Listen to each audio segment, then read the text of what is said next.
Bonjour et bienvenue à tous sur ma chaîne YouTube. Aujourd'hui, on reçoit Benjamin. Alors, Benjamin, pour info, il a un site spéculateur malin, on en parlera tout à l'heure, mais il a aussi écrit des articles qui m'ont impressionné, des articles très complets sur Café de la Bourse, sur Café du Trading. Il a été invité à écrire des articles et à chaque fois, je crois qu'il en a écrit, je crois que tu en as écrit deux, on en reparlera tout à l'heure, mais à chaque fois, Oui. j'étais impressionné par la qualité de tes articles et par tes connaissances poussées en analyse technique. Mais avant tout, est-ce que tu peux te présenter et nous raconter un petit peu quel est ton parcours professionnel dans le trading ou autre? En tout cas, qu'est-ce qui t'a amené dans le trading? Alors, bonjour Marc, merci de m'inviter pour cette interview. Alors, oui, hein, du coup, c'est vrai que ça fait quand même un petit moment maintenant que je m'intéresse à l'analyse technique, à l'analyse graphique et même on va dire au monde de la bourse, hein, en règle générale. Donc ça a commencé en fait pour, faire un petit état des lieux en 2008, voilà. Et c'est ce que d'ailleurs je raconte sur mon site, hein. C'est, la crise de 2008, hein, vraiment, là, c'est là où j'ai vraiment découvert le monde de la bourse. Alors j'avais mon père un peu à côté qui en faisait, mais sans trop, et puis j'avais jamais trop baigné dedans.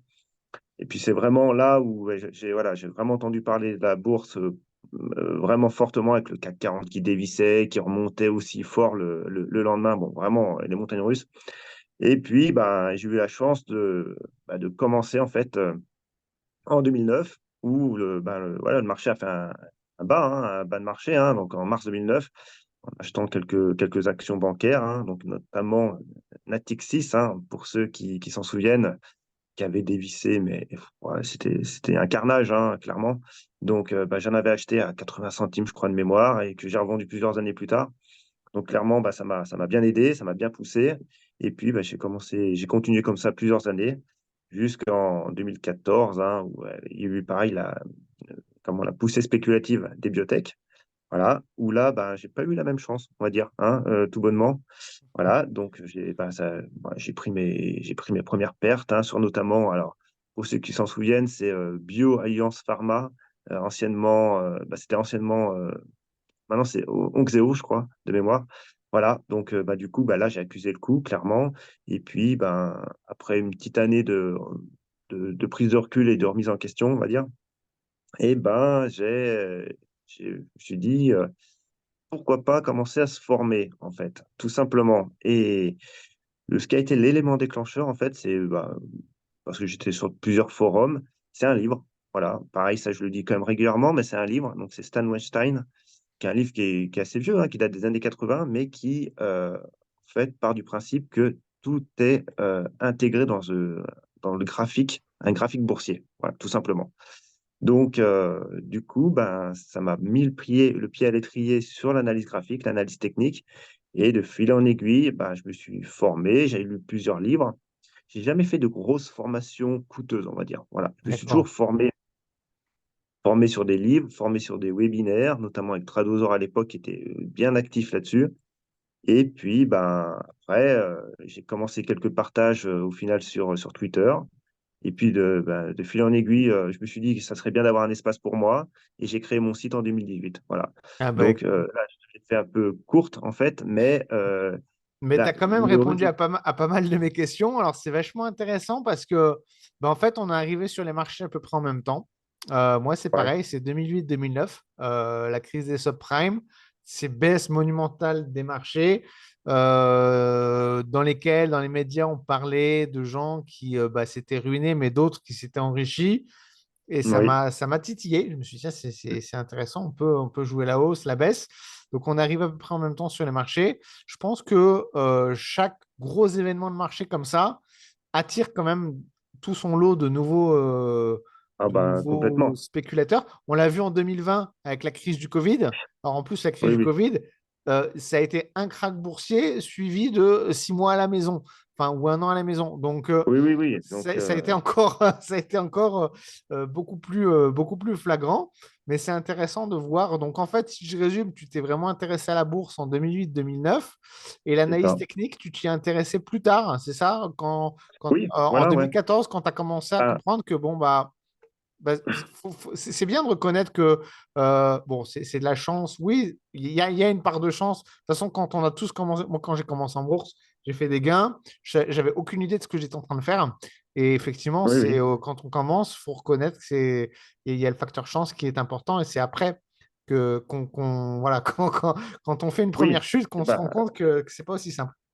faut reconnaître que le facteur chance, clairement, moi, je l'ai eu, hein, en 2009 quand je commence à acheter mes premières actions en mars. Déjà, on ne sait pas qu'on est sur un bas de marché, hein, on le sait après, hein, avec le recul, hein, le bas de Ah oui. marché. Et puis, bon, bah, du coup, des bancaires comme Natixis, comme Crédit Agricole aussi également, bon, bah, c'est clair qu'elles m'ont porté plusieurs années et j'ai pas eu de remise en question. Je veux dire, ça fonctionnait, les marchés remontaient fortement. Même le crack, le mini crack de 2011, ça m'a pas spécialement impacté. Mais par contre, du coup, ben, à force d'investir comme ça, au petit bonheur la chance, au feeling, bah, à un moment ou à un autre, ça vous rattrape, hein, Mm. voilà, ça peut prendre des mois, des années, mais ça vous rattrape et moi, ça m'a rattrapé clairement en 2014, hein, voilà, avec, les biotech parce que j'en ai entendu parler, mais trop tard et encore une fois, moi, je suis pas en mode, j'ai jamais été en mode court terme, à être, devant mes écrans, devant mon écran rivé toute la journée parce que j'ai un travail à côté, hein. Moi, voilà, je suis dessinateur, je l'ai pas dit, mais je travaille Ah, dans l'industrie. c'est intéressant de savoir ça. Donc, tu es dessinateur Je suis dessinateur industriel? industriel. Ouais, D'accord. voilà, je suis dessinateur industriel, ouais, ouais. Et donc du coup, voilà, bah, j'ai un métier, j'ai une vie privée à côté, donc j'ai toujours été orienté moyen terme, quoi, de toute façon, sur du journalier à minima. Et puis, bah, forcément, les biotech, j'en ai entendu parler, bah, au moment où tout le monde en parlait. Donc, quand tout le monde en parle, c'est que c'est trop tard, hein, voilà, c'est assez clair et net. Et du coup, bah, j'en ai acheté, hein, mais au plus haut, voilà. Ouais, Donc, du coup, bah, j'ai subi toute la baisse derrière. Et puis, bah, des grosses remises en question, hein, quoi, forcément. Quand on est habitué à avoir bah, quelque chose qui progresse, quelque chose qui fonctionne, et qu'on n'est pas maître, en fait, hein, donc bah, ça fait mal. Donc c'est pour ça que cette prise de recul a été nécessaire. Je me suis un peu éloigné des marchés aussi et puis, bah, après voilà, je m'y suis remis tout doucement et c'est vrai que, bah, 2015, l'analyse graphique m'a fait comprendre quand même que, bah, déjà, c'est quelque chose qui est, on va dire, qui est facile à prendre en œuvre, qui est facile à mettre en œuvre. Je veux dire, qui est voilà, facile à appréhender parce que bon, c'est visuel. Voilà, mm. l'analyse fondamentale, c'est quand même beaucoup plus barbare, hein, parce que je le cache pas, c'est barbare quand même, même si c'est ultra complémentaire en fait, hein, mais voilà, l'analyse graphique est beaucoup plus facile à appréhender et c'est vrai que ben, on voit vraiment l'historique du prix, on peut analyser un graphique, voir quand ça décale à la hausse, quand ça décale à la baisse. Et après, bah, il y a toute une galaxie d'outils, hein, à côté, hein, plein d'outils à utiliser. Et c'est ce qui Moi, m'a fait moi- tomber dedans. Et depuis ce temps-là, ben voilà, je développe ça, je me suis formé là-dessus et alors, j'enrichis mes connaissances constamment, quoi. moi, ce que j'aime bien avec l'analyse technique, c'est que c'est effectivement plutôt simple à appréhender, en tout cas les bases. Après, on peut aller. De toute façon, je mettrai les liens de tes articles que tu as écrits sur Café de la Bourse, Café du Trading, je les mettrai en commentaire ou en description de la vidéo. Et je mettrai aussi ton lien, bien sûr, vers le site Spéculateur Malin. Mais donc, au premier abord, effectivement, c'est assez accessible. Bon, après, Oui. on le verra. Enfin, les gens qui liront tes articles verront qu'on peut aller très loin et que ça peut devenir très Bah, poussé. c'est toujours pareil. Voilà. Les bases pour commencer sont largement accessibles. Je veux dire, comprendre un graphique, comment l'afficher, comment utiliser une plateforme d'analyse graphique, je veux dire moderne. Je veux dire, maintenant, il y en a plein sur le marché, notamment TradingView que moi j'utilise. Bon, bah, c'est franchement intuitif, quoi. Voilà. Mm. Maintenant, c'est sûr qu'après, dès qu'on pousse un petit peu l'utilisation, bah, on découvre plein d'outils, plein Ça de devient. méthodes. Après, encore une fois, et c'est pareil, je l'ai écrit, c'est qu'au début, on a tendance à vouloir complexifier la chose. Alors que plus moi je progresse en tout cas dans ma formation au fil des années, plus j'ai rationalisé mes outils, clairement, Mm. voilà. Au début, on utilise plein d'indicateurs techniques, on papillonne à droite, à gauche. Il faut arriver à trouver son style, apprendre à se connaître, voilà, sur quel horizon on est et puis, afficher quelques outils, quelques indicateurs complémentaires surtout, pas parce qu'autrement on obtient une soupe de données qui est largement inaccessible et on n'en fait rien. Et voilà, en fait, c'est ça, c'est on raffine et on rationalise, on optimise pour justement, ben, aller à l'essentiel. Voilà. Et l'analyse technique, ben, elle échappe pas, hein, elle échappe pas à ce processus-là. Il faut rationaliser. Voilà. Alors, ce qui est super intéressant, c'est que tu disais tout à l'heure que tu as commencé ton initiation à l'analyse technique en lisant un livre. Aujourd'hui, C'est ça. sur Spéculateur Malin, tu proposes deux livres. Donc, toi, tu as plus de 10 ans d'expérience en bourse et en analyse technique. Enfin, à peu près 10 ans. Tu me Oui, disais 2014-2024, à peu près 10 ans c'est ça. d'analyse technique. Donc, Oui, je pense que tu as accumulé énormément de connaissances. oui. Donc, ces deux livres, quels sont leurs objectifs? À qui ça Alors, s'adresse? du coup, déjà, il y en a.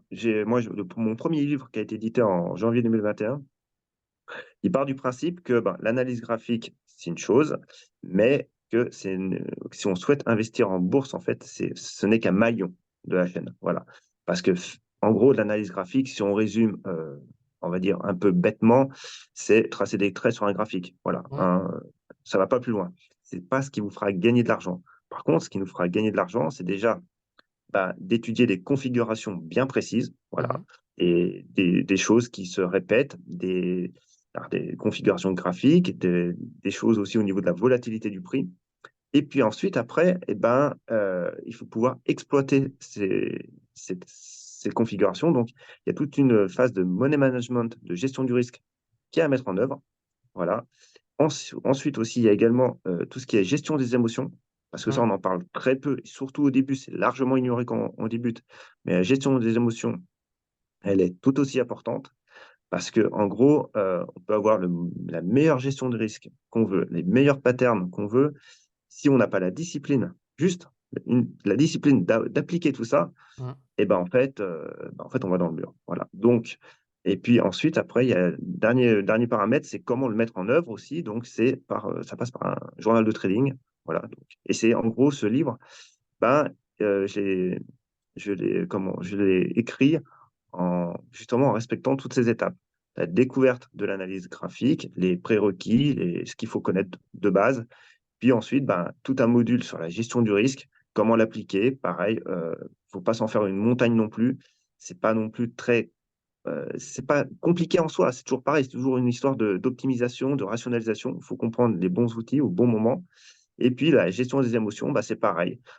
Comprendre qu'on a des biais cognitifs, des biais émotionnels, que le FOMO, la peur de passer à côté de l'opportunité du siècle, elle existe pour tout le monde, même pour les plus avertis. Voilà. Euh, Quand on voit quelque chose qui décale de 48% ou 200% sur un graphe, bah, forcément, notre réaction, elle est humaine. Voilà. Donc, ça, c'est ultra important. Et c'est ce que j'explique justement dans ce livre, c'est qu'il faut assembler tout ça pour arriver à être gagnant, en fait, tout Mmh. simplement. Voilà. Sans se prendre la tête, sans s'éparpiller, en ayant une ligne de conduite, quoi. Voilà, ça, c'est vraiment le premier livre que j'ai écrit en 2021. Et le deuxième, en fait, simplement, bah, mon site, il s'enrichit de mois en mois en fonction en fonction de voilà, de mon écriture. Et puis, bah, du coup, c'est vrai que ça fait un sacré volume de lecture quand même. Si on veut, on peut y passer un certain temps sur mon site, hein, si on veut vraiment lire les articles à fond. Donc, le deuxième livre, en fait, il regroupe tous mes articles, voilà. Bah, tous mes articles et tous mes cours.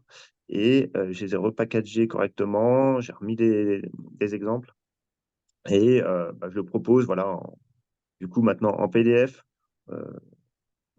vraiment où c'est tout lié, quoi. Voilà. On peut le D'accord. lire d'un seul bloc sans aller chercher à droite, à gauche. Et C'est du coup, d'ailleurs, mon premier, un recueil de tout ce que tu as mis à disposition sur le site voilà, internet. D'accord. c'est ça, ouais. Et là, c'est vraiment centré analyse graphique, analyse technique, les outils. Voilà. Alors que le premier livre, bah, c'est l'analyse graphique également, oui, mais ça n'empêche qu'il y a une grosse partie analyse, bah, gestion du risque, gestion des Mmh. émotions et la mise en pratique avec le journal de trading. Voilà. C'est deux positionnements différents. Sachant que le premier livre, là, celui-là, il est au format KPF, donc ça veut dire Amazon Kindle. Voilà. D'accord. Et ça aussi, c'est un gros travail, quoi. Je- Je ne cache pas que J'imagine, ouais, j'imagine. niveau mise Alors, en page, il faut tout réécrire. alors, j'ai une petite anecdote parce qu'on a beaucoup parlé d'analyse technique et hier, j'ai écrit un article bah, pour Café du Trading. C'est mon métier, hein, pour ceux Oui. qui ne le savent pas. Toi, tu le sais, mais pour les auditeurs qui ne le savent pas, c'est mon métier, c'est d'écrire des articles. Et j'ai écrit un article sur le GPU-USD, donc pour expliquer quelle est cette paire de devises, comment la traiter, etc. Et j'ai fait un petit point technique. Et en fait, et c'est ça qui est vraiment incroyable avec l'analyse technique, c'est que, bon, bien sûr, on s'imagine que le Brexit, enfin, ça a eu un impact majeur sur la livre sterling, mais quand on le voit sur le graphique, c'est impressionnant. C'est-à-dire qu'en fait, il y a un niveau de support qui était voilà, c'est vraiment un graphique en monthly, hein, donc c'est vraiment du long terme, c'est des journées, des chandeliers en mensuel. Et ben, on voit ce niveau de support qui tenait, et au moment du Brexit, il a cassé et c'est devenu un niveau de résistance et on n'est jamais Oui, revenu au-dessus. Donc en fait, on c'est a ça. sur le graphique, sur le GPB-USD, on a ce niveau, mais qui est flagrant en monthly, qui est vraiment important, qui date depuis 2016. Donc, c'est quand même un Mmh. niveau de résistance qui tient et on voit que ça coïncide pile avec le Brexit.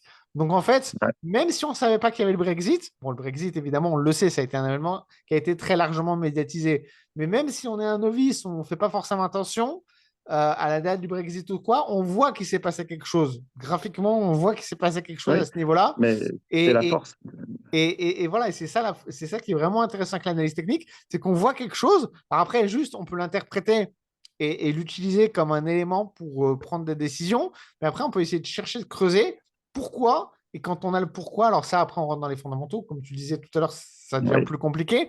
Mais c'est aussi tout aussi passionnant que voir que l'un et l'autre sont tout à fait corrélés. Et tu me disais que le livre que tu avais lu en 2014 expliquait que tout oui, se retrouve dans les cours.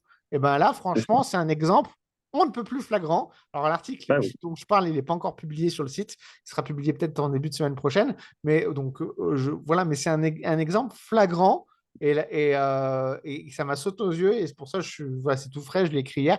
Donc, je suis content de le partager avec vous. Et il y a plein d'autres exemples comme ça. Et on ne peut pas savoir. Alors, le Brexit, encore une fois, c'est des événements majeurs. Mais que vous traitiez le CAC 40, le DAX ou d'autres paires de devises ou le pétrole ou quoi, bah, vous ne pouvez pas forcément être au courant de tout ce qui se passe, mais avec l'analyse technique, au moins, bah, vous avez une lecture Bah, quelque part de ces oui, événements-là. voilà, je veux dire l'analyse technique, et l'analyse graphique, clairement sur du très, très court terme, c'est elle qui prime. Mm. Mais sur du moyen terme, sur du long terme, l'analyse fondamentale est réellement complémentaire sur l'analyse graphique, voilà. Et c'est vrai, ce que tu dis, quand on regarde un graphique et qu'on voit des cassures, bah, il y a deux trois principes de base, notamment que le marché a de la mémoire, en fait. Et justement, sur ce graphique, on voit cette mémoire. Je Mm. veux dire, quand un support est cassé, quand on voit que le prix a rebondi sur un niveau bien précis et que ce niveau est cassé, si le prix après revient sur ce niveau, c'est le principe du changement de polarité, c'est qu'un support devient résistance. Mm. Et là-dessus, bah, ça nous permet de ne pas être à contre-marché, en fait, tout simplement. Parce que le prix peut faire un rebond technique, peut faire une poussée haussière, mais si on a identifié une résistance forte sur le prix, et en plus une résistance qui, plus elle est long terme, plus elle est forte, ben voilà, ça nous évite D'acheter au d'investir, en plus haut. fait, d'acheter au plus haut sous une résistance. Voilà. Ouais, ah, non, c'est clair. Et je veux dire, ces petits principes de base, voilà, en lisant quelques livres, vous les avez tout de suite, quoi. Vous n'avez pas besoin, justement, encore une fois, d'acquérir des formations à 1 000 €, 2 000 €. Juste Non, c'est lisez, sûr. moi, c'est toujours Ah, mon conseil. Lisez ah, quelques livres bien précis et Après, faut pas chercher bien ciblés. à essayer de deviner l'avenir. De toute façon, on la connaît pas. Mais par contre, voilà, Ah l'analyse bah non, technique, elle nous permettra, voilà, d'éviter, bah, par exemple, ce que tu as avec les biotech ou ce qu'on a tous fait, les erreurs bah, d'acheter au plus haut ou hein, vendre au plus bas. Et ben, avec une très simple lecture, et ça s'apprend, comme tu disais, à travers les livres. Et encore une fois, je vais mettre les liens vers tes livres. Mais à travers un minimum de compréhension, on passe à côté des plus grosses bêtises qu'on pourrait faire. Et c'est ça surtout l'essentiel. Alors, on arrive à la fin de l'interview. Juste, est-ce que t'as déjà donné plein de conseils? On vous invite, vous les auditeurs, à revenir, à bien réécouter tout ce que nous a dit Benjamin, parce que tout ça, c'est vraiment intéressant. Mais un dernier conseil pour un débutant qui connaît rien à la bourse et qui là voit notre vidéo et se dit, bon, allez, qu'est-ce qu'il faut que je fasse? Qu'est-ce que tu lui dirais? bah, c'est vrai que du coup, si je reprends en fait, je fais le parallèle toujours avec mon parcours, bah, c'est que déjà, heu, faut pas se lancer bille en tête, parce que forcément, on peut avoir de la chance au début, mais la plupart du temps, bah, on n'en aura pas. Donc, pour éviter de tout perdre, bah, déjà, c'est juste de lire quelques livres, voilà, simplement. Prendre le temps, je veux dire, de lire deux trois livres et ensuite, ben, les émotions. Sincèrement, faut bien prendre en compte les émotions. Parce que quand on est néophyte, quand on débute, c'est largement ignoré et malheureusement, les émotions, ben, ça fait tout, quoi, en fait. C'est ce qui nous fait Ah, appuyer sur, l'ordre d'achat, quoi. Voilà. mm. Et comprendre ces émotions, c'est comprendre déjà que voilà, on peut avoir du FOMO, on peut avoir du coup de l'optimisme, de l'euphorie, du pessimisme, et ce n'est jamais bon. Voilà. Alors, il ne faut pas se transformer en robot, il ne faut pas renier ce côté humain, parce qu'on ne peut pas, c'est impossible, mais il faut en avoir conscience. Et surtout, après, ne pas miser trop gros, quoi. Voilà. C'est pareil, c'est ben, être relativement, pas avoir la main trop lourde, parce que si on crame son capital dès le début, émotionnellement parlant, c'est un carnage. Voilà. Difficile. Et Et puis, tout, mais pour le FOMO, gardez bien à l'esprit que des opportunités, il y en aura toujours. Je veux dire, c'est ça. Il y en a on toujours. passe à côté d'une opportunité, c'est pas grave. Il y a Mm. suffisamment de valeur, il y a suffisamment d'actions, il y a suffisamment d'opportunités qui se créent tous les jours que si vous en ratez C'est une, ça. c'est pas grave, quoi. J'ai un exemple tout bête, là, Neoen, actuellement. Je ne sais pas si tu as suivi. Moi, je l'avais posté sur Twitter, sur mon compte Ben de Lyon, donc mon compte Twitter. Eh ben, je la surveillais autour des 31, 32 euros. Bon, j'ai pas eu le temps de poser mon ordre parce que voilà, j'ai eu pas mal de choses à faire à côté. Eh ben, elle a breaké à la hausse, voilà. Donc du coup, de là, je me suis dit, bon, j'y vais pas. Et aujourd'hui, je vois un plus 20%, elle est à 37 à l'heure actuelle. Donc je me suis dit, ben, c'est trop tard. Voilà, j'ai Ouais. loupé le truc. Ouais, faut pas J'ai loupé le chercher à truc. essayer de rentrer dedans parce qu'on a raté, Et que je veux si... dire, la bourse, c'est le temple des regrets, hein. Ça, tout le monde le dit, hein. Par contre, Voilà. voilà, bah, là, c'est un super exemple que tu viens de donner. Bah, c'était 30 le niveau de Ouais, support 31 par de là, ouais. résistance qui a C'est cassé. un Bah, niveau, niveau moyen terme. voilà, typiquement, s'il y a un retour sur ce niveau de résistance, ça pourrait constituer un support et peut-être un Mm. niveau d'entrée sur un Voilà. rebond. Voilà. Et c'est surtout que voilà, on voit la hausse à 20%. Putain, je dis, non, je la surveillais, on n'est pas entré dessus. Allez, je rentre tout de suite. Sauf que maintenant, c'est ce que encore j'explique dans mon livre, c'est que ouais, le prix a fait un gap haussier. On ouvre au plus haut. Alors peut-être que ça va progresser toute la journée, mais peut-être qu'on ouvre au plus Hum. haut et qu'on va se prendre un moins 10% dans la journée. Eh Donc ouais, le c'est ça. FOMO, clairement, on est en plein dedans là. Ouais, Voilà. c'est clair. Et un dernier conseil, simplement, j'y pense, c'est juste apprendre à se connaître aussi. Voilà. Faut pas vouloir faire du scalping, de l'intraday, alors qu'on n'a pas, on peut pas être, déjà, on n'a pas l'état d'esprit pour, Hum. et de deux, on n'a pas la disponibilité. Voilà. Bah ouais, non, c'est Moi, je sais que sûr. sur du moyen terme, voilà, du journalier, de l'hebdomadaire, ça me va très bien. Ça me permet de faire d'autres choses à côté, parce que j'ai une vie privée, j'ai un travail aussi, Ouais, accessoirement, ouais, hein, c'est clair. hein, quand même, donc voilà. Et puis simplement, voilà, ça vous permet aussi de réfléchir à froid, voilà, et pas à chaud, parce que c'est là où on prend toutes les plus mauvaises décisions. Je suis d'accord. Je suis Voilà. d'accord. Bah écoute, en tout cas, merci beaucoup pour avoir Ah, de rien. partagé tout ça. Retrouvez en commentaire, en description de la vidéo, le lien vers les livres, le lien vers ton site et le lien vers les articles que tu as écrits. Un grand merci, tu es toujours le bienvenu, que ce soit pour écrire des articles sur Café de la Bourse qui ont été toujours d'une très grande qualité ou pour une interview prochaine. Et Pas de souci, hein, avec plaisir. bonne journée à tous du coup. À Allez, bonne bientôt. journée. Bye.